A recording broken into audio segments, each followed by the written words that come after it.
आखिरकार कनाडा के झूठ का पर्दाफाश हो ही गया। दुनिया के सामने भारत के खिलाफ जस्टिन ट्रूडो का झूठ उजागर हो गया। खुद जस्टिन ट्रूडो ने कबूल कर लिया है कि उनके पास कोई सबूत नहीं है। ट्रूडो के कबूलनामे पर भारत सरकार ने तीखा हमला किया है। भारत सरकार ने जस्टिन ट्रूडो से पूछा है कि भारत और कनाडा के रिश्तों का जो नुकसान हुआ है उसका क्या, इसकी सारी जिम्मेदारी आपकी है। मैंने तो अपना सर पीट लिया यार। मैंने बोला ये आदमी है पैजामा है। मिनिस्ट्री ऑफ एक्सटर्नल अफेयर्स ने माथा पीट लिया। कह रहे हैं यार इस पागल के बच्चे के साथ हम कैसे डील करें, इसको तो खुद ही नहीं पता। ये हर रोज अपने स्टेटमेंट बदलता है। कभी कहता है भारत ने निज्जर को मरवाया, लेकिन मेरे पास प्रूफ नहीं है उसने। अब ये कोई सेंटेंस होता है? आप बताइए। एक स्ट्रॉन्ग मैसेज चला गया। तो अभी जो हमें गुफ्तगू नजर आ रही है जस्टिन ट्रूडो की, उसमें उन्होंने ये कहा है कि इंडिया एक स्ट्रॉन्ग डेमोक्रेसी है। इंडिया एक स्ट्रॉन्ग डेमोक्रेसी है और डीप कनेक्शन है कनाडा के साथ। वो करनी शुरू कर दी। अब कई लोग कहते हैं कि आगे कनाडा में इलेक्शंस आने वाले हैं, उनको सिखों की जो है वोट्स की ज़रूरत है, इसलिए ये सारे काम हो रहे हैं। भाई सिखों में और खालिस्तानियों में फ़र्क है। इन्होंने बहुत बड़ा वहाँ पर एक रेफरेंडम करवाया था, वही पन्नू पकौड़े वाले ने। American terrorist. अब जो कनाडा के लोग हैं वो बोलने लगे हैं कि ट्रूडो ने तो हमारे रिश्ते खराब कर दिए भारत के साथ। अब वो लोग बीच में आ गए यार। वो लोग कह रहे हैं कि साहब कनाडा के रिश्ते भारत के साथ इतने अच्छे थे, इतने बेहतरीन थे, इस आदमी ने बकवास करके पूरे के पूरे रिश्ते खराब कर दिए। तो ये जो हालात बने हुए हैं ये हम नहीं चाहते।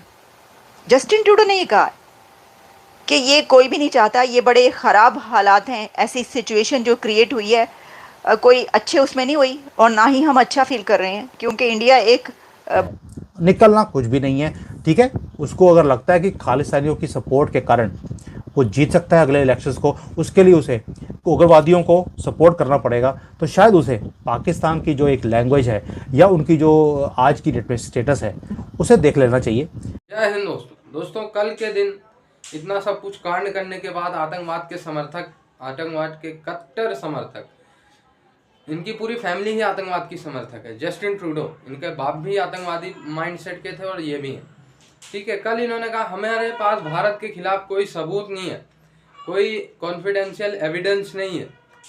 पार्लियामेंट तक में बोल दिया कि भारत इन्वॉल्व है, लेकिन इनके पास कोई एविडेंस नहीं है। एविडेंस नहीं है तो किस बेस पे कहा? इन्होंने कहा हमें पूरी तरीके से शक था या अभी भी शक है कि भारत इन्वॉल्व हो सकता है निज्जर के हत्याकांड में, तो हम भारत से पूछताछ करना चाहते हैं, भारत के डिप्लोमेट से पूछताछ करना चाहते हैं। अच्छा बेटा, तुमने आतंकवादियों को पाल रखा है, खालिस्तानी आतंकवादियों को। भारत ने तो तुमसे एक भी बार पूछताछ नहीं करा कि तुमने क्यों पाल रखा है, और तुम्हें सिर्फ शक है तो तुम पूछताछ करोगे। भारत ने बहुत सही डिसीजन लिया यार, कनाडा के साथ रिलेशन ही ख़त्म करो यार। हमारे पंजाबी भाई, हमारे भारत के भाई वहाँ जा के आतंकवादी माइंडसेट से घुल मिल जुल जाते हैं, और बहुत सारे, वैसे तो 90% बच जाते हैं इससे, लेकिन 10% साफ सुथरे भारतीय भी वहाँ जाके खालिस्तानी माइंडसेट में घुल मिल जाते हैं। तो अच्छा है कनाडा भारत के रिलेशन ना ही हो और भारतीय कनाडा ना ही जाए तो बहुत सही है। वीडियो देख के और पूरी खबर पढ़ के मीडिया में मैंने तो अपना सर पीट लिया यार। मैंने बोला ये आदमी है पैजामा है। ये अजीब किस्म का आदमी है जस्टिन ट्रूडो। अच्छा, मैं आपसे कहता हूं कि 2+2 = 17। 2+2 = 17। आप कहते हैं नहीं मेजर साहब, 2+2 = 17 नहीं, 2+2 = 4 होता है। तो फिर मैं आपसे कहता हूं नहीं, ऐसा नहीं है। मुझे ऐसा डाउट है कि 2+2 = 17 होता है। अब आप मेरी मदद करिए ये प्रूव करने के लिए कि 2+2 = 17। ये कहां का लॉजिक है? यानी कि ये बंदा ये कह रहा है कि जब मुझे खबर आई, चाहे मुझे कैनेडियन इंटेलिजेंस से खबर आई, चाहे मुझे 5 आइज से खबर आई, कहीं से भी मुझे खबर आई, लेकिन वो डेफिनेटिव प्रूफ नहीं था, वो एविडेंस नहीं था, वो सबूत नहीं था। वो जो था वो सिर्फ एक इंटेलिजेंस इनपुट था कि यार हमें ऐसा लगता है कि भारत ने ऐसा करा है और हमें इसलिए ऐसा लगता है। यानी कि ये कनाडा का प्रधानमंत्री कनाडा की पार्लियामेंट में जाके ये कहता है कि भारत ने हमारा बंदा मरवा दिया, और अब कह रहा है कि प्रूफ नहीं है मेरे पास कोई सबूत नहीं है। मैंने इतना बड़ा इल्जाम एक दूसरे सॉवरेन नेशन पे मैंने एक इल्जाम लगा दिया। भारत जैसा बड़ा देश, बड़ा छोटा, उससे कोई फर्क नहीं पड़ता, किसी भी देश के ऊपर आप ऐसे इल्जाम लगा दें। आपके पास कोई प्रूफ नहीं है, ना आपने कोई प्रूफ शेयर किया है। अब इंडिया में मिनिस्ट्री ऑफ एक्सटर्नल अफेयर्स ने अपना माथा पीट लिया। मिनिस्ट्री ऑफ एक्सटर्नल अफेयर्स ने माथा पीट लिया, कह रहे हैं यार इस पागल के बच्चे के साथ हम कैसे डील करें, इसको तो खुद ही नहीं पता, ये हर रोज अपने स्टेटमेंट बदलता है। कभी कहता है भारत ने निज्जर को मरवाया, लेकिन मेरे पास प्रूफ नहीं है उसने। अब ये कोई सेंटेंस होता है? आप बताइए, is this a sentence? Is this even a grammatically correct sentence? क्या है इसमें? और ये ट्रूडो लगातार ही इज डबलिंग डाउन, कह रहा नहीं मरवाया है, नहीं मरवाया है, बिल्कुल। अच्छा, वहां पे वॉशिंगटन पोस्ट ने एक आर्टिकल छाप दिया कि साहब इसमें अमित शाह जो गृह मंत्री हैं भारत के, और रॉ ये इन्वॉल्व है। रॉ जो है वो अमित शाह को रिपोर्ट करती नहीं है भाई। अमित शाह जी को रॉ थोड़ा ना रिपोर्ट करती है। Raw is not under the home ministry, raw is under the cabinet secretariat which is part of the prime minister's office. आप कह रहे हैं मतलब कि आप देखिए, मैं वही इनसे कहता हूं आप इल्जाम लगाओ, पूरा इल्जाम लगाओ, जी भर के इल्जाम लगाओ, लेकिन कुछ रिसर्च कर लो इल्जाम लगाने से पहले, है ना। आपने किसी टीवी स्टूडियो में जाके आपने कोई प्रोग्राम देखा और आप उसकी तारीफ कर रहे हैं किसी और चीज को लेके, किसी और टीवी स्टूडियो आप पहुंच गए, किसी और दुकान से आपने सामान खरीदा, सामान खराब निकला, आपने दूसरी दुकान में जाके उसको गाली दे दी कि साहब तेरा। यार मेरी एक्चुअली बात हुई मिनिस्ट्री ऑफ एक्सटर्नल अफेयर्स में, एक ऑफिसर से बात हुई मेरी कल, एंड ही वाज सेइंग कि this man, it's very strange how he behaves as the prime minister of a country, G7 का मेंबर है यार Canada. It's not a small thing. अच्छा दोस्तों, इसके पहले मैं पूरा ये वीडियो करूं, एक और आपके लिए संदेश है यार कि ये हम जो कहते हैं ना खालिस्तानी, मैं खुद कहता हूं खालिस्तानी टेररिस्ट है। नहीं, हम लोग जब भी खालिस्तानी ऐसे बोलते हैं ना, तो मैंने कल ट्वीट भी करा था, ये खालिस्तान है क्या? खालिस्तान कहां है? और अगर खालिस्तान नहीं है तो जो चीज है ही नहीं उसका रहने वाला कोई कैसे हो सकता है? करते हैं तो सामने वाले को रेसिप्रोकेट करना पड़ता है। क्या आपने कभी सुना कि कनाडा वालों ने भारतीयों के वीजे बंद कर दिए हों? नहीं किया।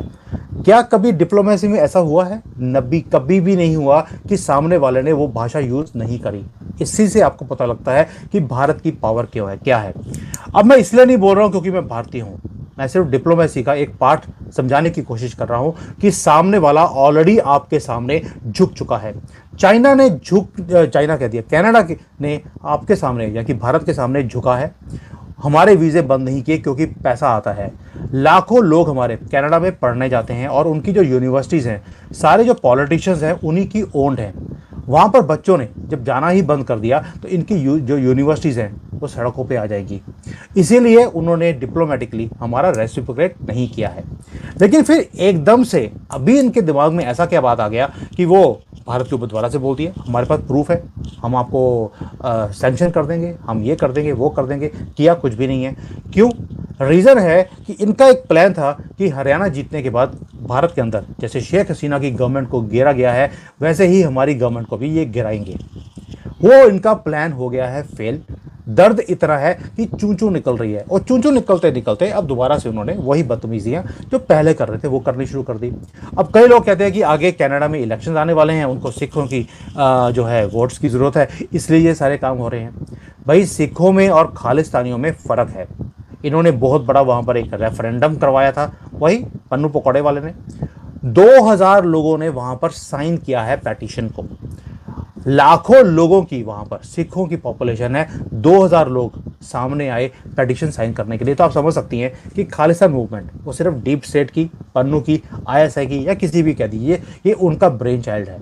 निकलना कुछ भी नहीं है, ठीक है। उसको अगर लगता है कि खालिस्तानियों की सपोर्ट के कारण वो जीत सकता है अगले इलेक्शंस को, उसके लिए उसे उग्रवादियों को सपोर्ट करना पड़ेगा, तो शायद उसे पाकिस्तान की जो एक लैंग्वेज है या उनकी जो आज की डेट में स्टेटस है उसे देख लेना चाहिए कि पाकिस्तान ने भी क्या कुछ किया था, इन्हीं उग्रवादियों को सपोर्ट किया था।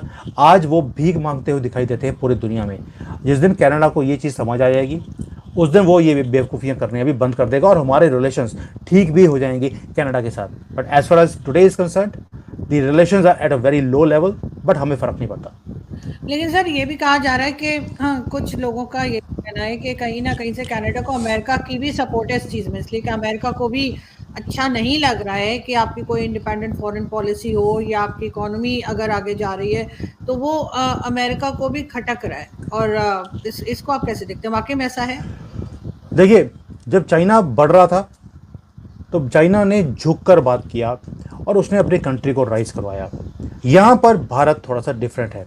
हम राइज कर रहे हैं, अपने बलबूते पे कर रहे हैं, not because we are supporting America या कनाडा या यूरोप।